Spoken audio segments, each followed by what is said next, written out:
Bill O'Reilly writes, right at this second, 4 committees in the House of Representatives are thinking up more ways to investigate President Trump.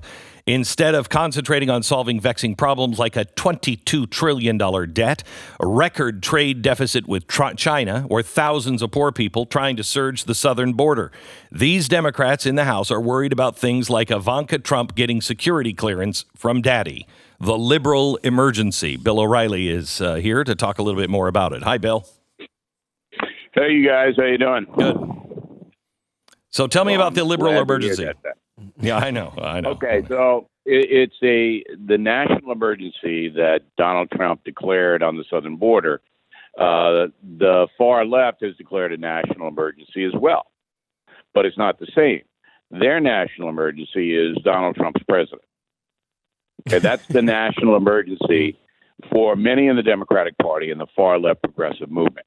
All right, so everything else, every other issue is subordinate to that. We got to get them out, no matter what it takes. We don't have to be honest. We don't have to be insightful.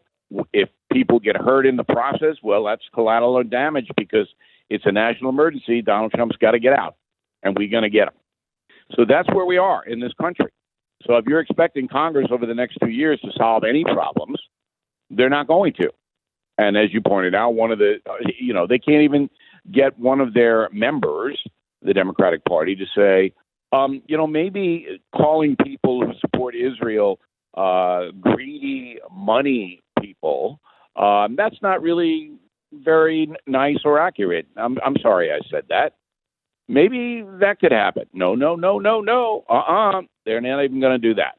And they're not doing that because they don't want to pull apart the coalition that is trying to get Donald Trump. I mean, that was the word from Joy Behar on The View. Why are they doing this? Why do they even have to talk about this? They're separating themselves when our target is Donald Trump in 2020. That's right. But it's even a little bit more than that because Joy Behar doesn't have the intellect to really understand what's happening in the country. It's a little bit more than that. So you do have a genuine fissure in the Democratic Party. And you're going to see that in the upcoming campaign when Biden gets in. You're going to see it. That'll really crystallize it for everybody. So there's a genuine fissure between the far left progressives who want socialism and green, whatever they want, totally remaking the country because they feel the country is bad. And the traditional Democrats, Pelosi, the party apparatchiks, who basically just want power. They don't want a big realignment of the country. They just want to run the show. So that fissure is there, and it's real.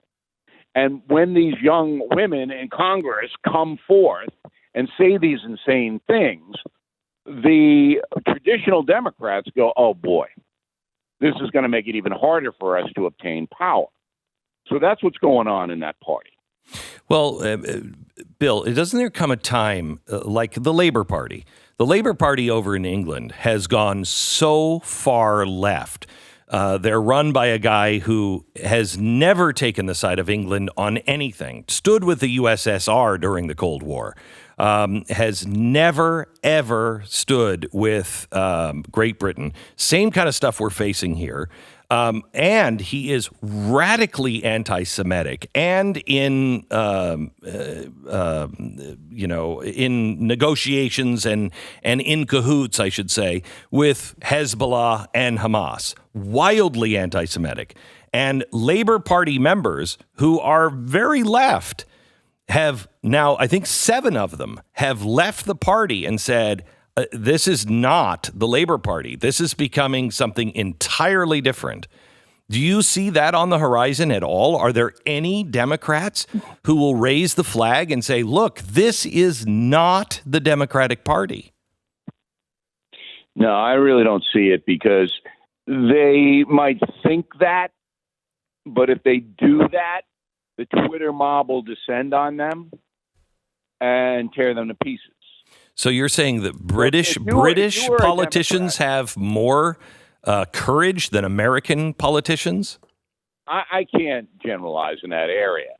But I can tell you the fear among all politicians in this country and the United States is they're going to get torn apart on the social media apparatus.